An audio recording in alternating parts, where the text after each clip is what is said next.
శ్రోతలకు నమస్కారం. ఇప్పుడు నేను చందమామ సీరియల్ 'రాకాసిలోయ' 8వ భాగం చదివి వినిపించబోతున్నాను. ఇంతవరకు జరిగిన కథ. కాలభైరవుడి విగ్రహం ముందు బ్రహ్మదండి మాంత్రికుడు చేసిన హోమం వల్ల పొగలేచి గుహనంతా చుట్టవేసింది. ఆ విధంగా వాడున్న చోటు రాజు పంపిన సైనికులకు తెలిసిపోయింది. మంత్రశాస్త్రం తెలిసిన రాజగురువు స్వయంగా వచ్చి కాలభైరవుడి నోరు కట్టేశాడు. మాంత్రికుడు కేశవుణ్ణి, జయమల్లును ఎటైనా పారిపోమ్మన్నాడు. తరువాతి కథ. కొండ ఎక్కుతున్న బ్రహ్మపుర సైనికుల్లో ఒకడు కేశవుడు, జయమల్లు గుహ నుంచి బయటికి రావటం చూశాడు.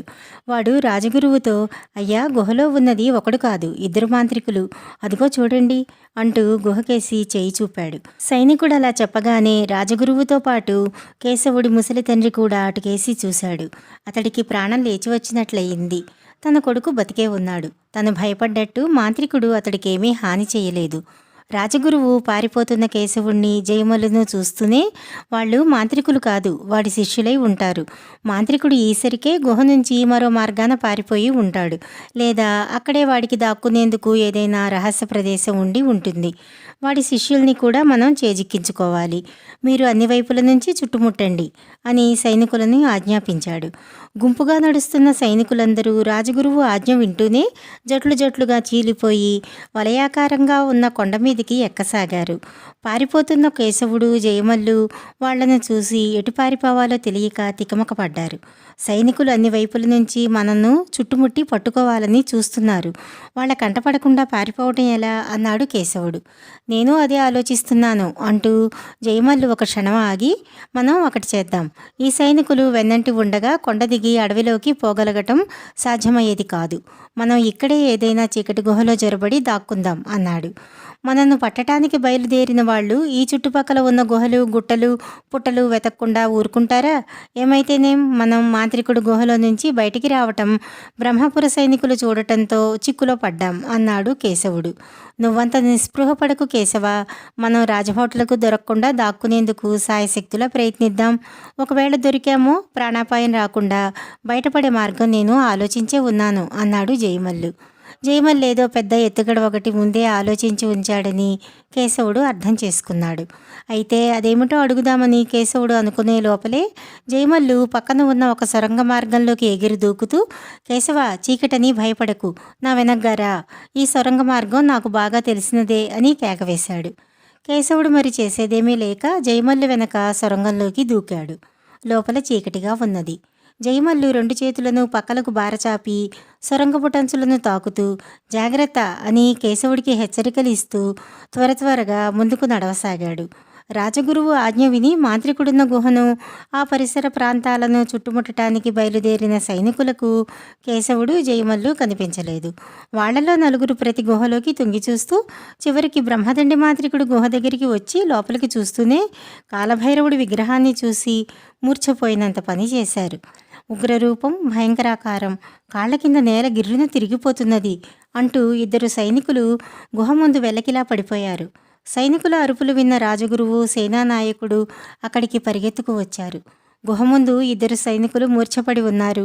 మరిద్దరు గుహకు ఆనుకుని నిలబడి గట్టిగా కళ్ళు మూసుకుని ఏదో దండకం వినబడి వినపడనట్టు గొణుగుతున్నారు. సైనికుల వాలకం చూస్తూనే సేనానాయకుడికి మండిపోయింది. అతడు కింద పడి ఉన్న సైనికులను కాలితో గట్టిగా తన్నుతూ, చచ్చారా, బతికున్నారా అంటూ పళ్ళు కొరికాడు. సేనానాయకుడి తాపులకు కింద పడి ఉన్న సైనికులిద్దరూ ఎగిరి లేచి నిలబడ్డారు. దండకం పఠిస్తున్న వాళ్ళు చప్పున కళ్ళు తెరిచారు. తరువాత 4 సైనికులు ఏకకంఠంగా గుహలో ఉన్న భయంకర స్వరూపాన్ని చూస్తూనే, మాకు శరీరాలు స్వాధీనం తప్పినాయి సేనాని అన్నారు. ఆహా, ఎంతటి సాహస విక్రమార్కులోయ్ మన బ్రహ్మపుర సైనికులు అంటూ రాజగురువు గుహలోకి ప్రవేశించాడు. గుహలో అంతా నిశ్శబ్దంగా ఉన్నది. కాలభైరవుడి విగ్రహం ముందు మాంత్రికుడు వెలిగించిన మంటలు ఇంకా చల్లారలేదు. వాడు వేసిన ధూపం తాలూకు పొగ ఇంకా గుహలో అక్కడక్కడ తారట్లాడుతున్నది. సేనాని అని కేకవేశాడు రాజగురువు చుట్టూరా కలయి చూస్తూ. సేనానాయకుడు గుహలోకి వచ్చాడు. ఈ గుహలో నుంచి ఎక్కడికో రహస్య మార్గం ఉండి ఉంటుంది. మాంత్రికుడు దాని వెంట పారిపోయి ఉంటాడని నా అనుమానం. వాడి అనుచరులిద్దరూ గుహలోంచి బయటికి పారిపోవటం మనం చూశాం. వాళ్ళని రాజుగారి అంగరక్షకుడు వెతికి పట్టుకుంటాడు. మనం ఈ మాంత్రికుణ్ణి కలుగులో నుంచి బయటికి లాగాలి అన్నాడు రాజగురువు. సేనానాయకుడు గుహకు అన్ని వైపులా పరీక్షగా చూశాడు. అతడికి ఎక్కడా ద్వారం ఉన్న గుర్తు కనిపించలేదు. గుహలోకి మనం ప్రవేశించిన దారి తప్ప పారిపోయేందుకు మరే మార్గం ఉన్నట్లు కనిపించటం లేదు గురువర్య అన్నాడతను. చూడగానే కనిపించేది అయితే అది రహస్య మార్గం ఎలా అవుతుంది? గుహలో ప్రతి అంగుళాన్ని నొక్కుతూ కదిలించి చూడండి, ఏదైనా రహస్య ద్వారం ఉంటే తెరుచుకుంటుంది అన్నాడు రాజగురువు. సేనాని నలుగురు సైనికులు గుహనంతా చేతులతో కత్తిపిడులతో నొక్కి చూశారు. ఎక్కడా రహస్య ద్వారం ఉన్న సూచనలైనా కనిపించలేదు. ఈ లోపల రాజగురువు కాలభైరవుడి విగ్రహాన్ని పరీక్షగా చూడసాగాడు. హఠాత్తుగా ఆయనకు అనుమానం కలిగింది. సేనానాయకుడు వచ్చి గుహలో ఎక్కడా రహస్యద్వారం లేదని చెప్పగానే రాజగురువు కాలభైరవుడి విగ్రహాన్ని అతడికి చూపుతూ, బహుశా ఈ విగ్రహం అడుగున ఏదైనా రహస్యబిలం ఉన్నదేమో, లేకపోతే మాంత్రికుడు ఎట్లా మాయమైనట్టు, విగ్రహాన్ని కదిలించి చూడండి అన్నాడు. సైనికులు సేనానాయకుడు కాలభైరవుడి విగ్రహాన్ని పైకెత్తేందుకు ప్రయత్నించారు. అది కదలలేదు. అటూ ఇటూ పక్కలకు లాగేందుకు ప్రయత్నించారు. కానీ అది ఉన్న చోటు నుంచి అంగుళమైనా జరగలేదు. రాజగురువు ఈసారి విగ్రహాన్ని తల దగ్గర నుంచి అతి జాగ్రత్తగా తడిమి చూస్తూ దాని వెన్ను మీద వేళ్లతో నొక్కుతూ, ఆహా, ఇది రహస్యం, ఇదేదో పోతపోసిన విగ్రహం అనుకున్నాను, కాదు, ఇది అతుకులమారి బొమ్మ, ఎక్కడో ఏదో ఒక భాగాన్ని కదిలిస్తే ఇది తప్పక రెండుగా విచ్చుకుంటుంది. మాంత్రికుడు దీని పొట్టలో ఉండి ఉంటాడని నా అనుమానం. బహుశా వాడు మన సంభాషణ అంతా వింటూ ఉండినా వింటుండొచ్చు అంటూ పెద్దగా నవ్వాడు. రాజగురువు ఇలా అనగానే సేనాని సైనికులు కాలభైరవుడి విగ్రహాన్ని తల కాళ్ళు పట్టుకుని గుంజసాగారు. సైనికులకు మాత్రం ఆ విగ్రహం అంటే ఇంకా భయం పోలేదు. వాళ్ళేదో కాలుతున్న లోహాన్ని తాకి చూస్తున్న వాళ్లలాగా అటూ ఇటూ గెంతుతున్నారు. ఇదంతా గమనిస్తున్న రాజగురువు కోపంగా వాళ్ళకేసి చూస్తూ, ఎందుకంత భయపడి చస్తున్నారు, మీ ప్రాణాలకేం ప్రమాదం రాదు అని గట్టిగా కసిరాడు. సైనికులకు ఆ మాటలతో ప్రాణభయం పోకపోయినా ఉద్యోగాలకు ముప్పు వస్తుందేమోనన్న దడుపు పుట్టింది. రాజగురువు సర్వసమర్థుడు, రాజుగారి దగ్గర ఆయన మాటకు తిరుగులేదు. ఇలా అనుకుని సైనికులు ఎక్కడలేని తెగువ తెచ్చుకుని కాలభైరవుడి విగ్రహాన్ని అటూ ఇటూ కదిలించసాగారు.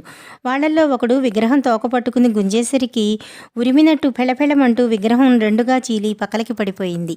రాజగురువు పొందిన ఆశ్చర్యం అంతా ఇంతా కాదు. మాంత్రికుడు కాలభైరవుడి పొట్టలో నుంచి కొండలోకి ఎక్కడికో ఒక రహస్య బిలమార్గం ఏర్పాటు చేసుకున్నాడన్నమాట. ఇప్పుడు వాడు ఆ బిలమార్గంలో నుంచి బయటికి పారిపోయి ఉంటాడు, లేదా అందులోనే ఎక్కడైనా దాక్కునైనా ఉంటాడు. రాజగురువు ఇలా ఆలోచించి సేనానాయకుడితో, సేనాని, మాంత్రికుడిని పట్టుకునే పని ఒక విధంగా సుకరమైందనుకుంటాను. మన సైనికులు కొండ గుహలన్నీ గాలిస్తూ ఉండగా వాడు కొండ దిగి పారిపోయేటందుకు ప్రయత్నించడు. ఈ బిలం చూశావు కదా, ఇది ఎక్కడికి పోతుందో తెలియదు, కానీ మాంత్రికుడు ఇందులోనే ఎక్కడో దాక్కుని ఉంటాడు. మన వాళ్లకు కాగడాలిచ్చి బిలమంతా వెతికించు అన్నాడు. గుహలో మాంత్రికుడు సొంత ఉపయోగానికి దాచుకున్న కాగడాలను సైనికులు అక్కడే ఉన్న చమురులో తడిపి వెలిగించి సేనానాయకుడు ముందుండి దారి తీయగా కాలభైరవుడి పొట్టలో నుంచి దిగువకు ఉన్న బిలంలో దిగారు. కాలభైరవుడు రెండుగా విరిగిపడినప్పుడు అయిన పెద్ద ధ్వనిని మచ్చల సింహం గుహలో దాక్కుని ఉన్న కేశవుడు, జయమల్లు విన్నారు. సింహం గుహ ముందున్న బండరాయి మీద పడుకుని నిద్రమత్తుతో జోగుతున్నది. బ్రహ్మదండిగాడి రహస్యం సైనికులకు తెలిసిపోయింది. ఇక వాణ్ణి వాళ్ళు పందికొక్కును కలుగులో నుంచి లాగినట్టు బయటికి లాగుతారు అన్నాడు జయమల్లు. ఇంతలో వాళ్ళు దాక్కున్న గుహ వెనక భాగాన అడుగుల చప్పుడు వినిపించింది. సైనికులకు మనం దాక్కున్న చోటు తెలిసిపోయింది అన్నాడు కేశవుడు ధ్వని వచ్చిన వైపుకు చూస్తూ. జయమల్లు ఒక ఎగురును వెళ్ళి గుహ వెనక భాగాన నలుచదరంగా ఉన్న ఒక రాతికి అడ్డంగా ఇనప కమ్మిన ఒక దానిని తోసి అడుగులో అడుగు వేసుకుంటూ కేశవుడి దగ్గరికి వచ్చి రహస్యంగా అతడితో, ఇక మనకు ఆ వైపు నుంచి ప్రమాదం రాదు, అక్కడ ఏదో నలుచదరపు రాయి ఉన్నదని తప్ప అది గుహలోకి తెరుచుకునే తలుపు అని వాళ్ళు గ్రహించలేరు. ఇంతకీ బ్రహ్మదండిగాడు ఏమైనట్టు, వాళ్ళకు దొరికిపోయాడా అన్నాడు అనుమానంగా. కేశవుడు జవాబు చెప్పబోయేటంతలో గుహ వెనక భాగాన్నించి శిష్యా శిష్యా అన్న సన్నని పిలుపు వినిపించింది. ఆ స్వరం గుర్తుపడుతూనే జయమల్లు నిలువెల్లా కంపించిపోయాడు. అతడు కేశవుడి చెవిలో రహస్యంగా, కాలభైరవుడి విగ్రహం అడుగున ఏదో రహస్యబిలం ఉన్నదని నాకు తెలుసు, కానీ అది సరిగ్గా ఈ గుహలోకి వస్తుందని నేనెరగను. బ్రహ్మదండిగాడి రహస్యం సైనికులకు తెలిసిపోగానే వాడు ఇక్కడికి పారిపోయి వస్తున్నాడు. మనం ఆ నలుచదరపు రాయికి అడ్డం తీసి గుహలోకి దారి ఇచ్చామో మనం కూడా సైనికులకు చిక్కిపోతాం. అందుకని మనం గుట్టుచప్పుడు కాకుండా ఊరుకోవటం మంచిది అన్నాడు. ఈ లోపల బ్రహ్మదండి మాంత్రికుడు శిష్య శిష్య అంటూ చాలాసార్లు కేకలు పెట్టి గుహ వెనక భాగాన్ని తన మంత్రదండంతో కొట్టసాగాడు. కానీ అతడికి యువతలి నుంచి ఎలాంటి జవాబు రాలేదు. కేశవుడు జయమల్లు కిక్కురుమనకుండా గుహలో ఒక మూలకొదిగి కూర్చున్నారు. అక్కడ రాజగురువు ఆజ్ఞ విని బిలంలోకి దిగిన సేనానాయకుడు సైనికులు మాంత్రికుడు వెళ్ళిన మార్గం కనుక్కోలేక పక్కదారుల వెంట చాలాసేపు తిరిగి చీకటి కోణాల్లో నానా అవస్థలు పడి కొంతసేపటికి రాజగురువు ఉన్న చోటికి తిరిగి వచ్చారు. మాంత్రికుడు దొరకలేదా అని అడిగాడు రాజగురువు. గురువర్య, వాడా బిలంలో ఉన్న సూచనలేం కనిపించలేదు. బిలమార్గం ఎక్కడా సూటిగా లేదు. చేతివేళ్లలా అందులో అన్ని వైపులకు సొరంగ మార్గాలున్నాయి. వాడెక్కడా కనిపించలేదు అన్నాడు సేనానాయకుడు. అలాగా అంటూ రాజగురువు కొంచెంసేపు ఆలోచించి, వాడు ఈ బిలంలోని ఏ సందుల్లోనో దాగి ఉన్నాడనే దాంట్లో సందేహం లేదు. వాణ్ణి బయటికి రప్పించటానికి ఒకే మార్గం ఉన్నది. మీరంతా వెళ్ళి ఎండు పుల్లలు ఆకలములు పోగు చేసుకుని వచ్చి బిలమార్గాన్ని వాటితో నింపి నిప్పు పెట్టండి. వాడు ఆ పొగకు తట్టుకోలేక ఏదో ఒక సొరంగం నుంచి బయటికి వస్తాడు. అప్పుడు పట్టుకోవచ్చు అన్నాడు. సైనికులు బిలద్వారాన్ని ఎండు పుల్లలతో నింపి దానిమీద ఇంత చమురు పోసి నిప్పంటించారు. రాకాసిలోయ 8వ భాగం ఇంతటితో సమాప్తం. తరువాయి కథ 9వ భాగంలో తెలుసుకుందాము. నమస్కారం.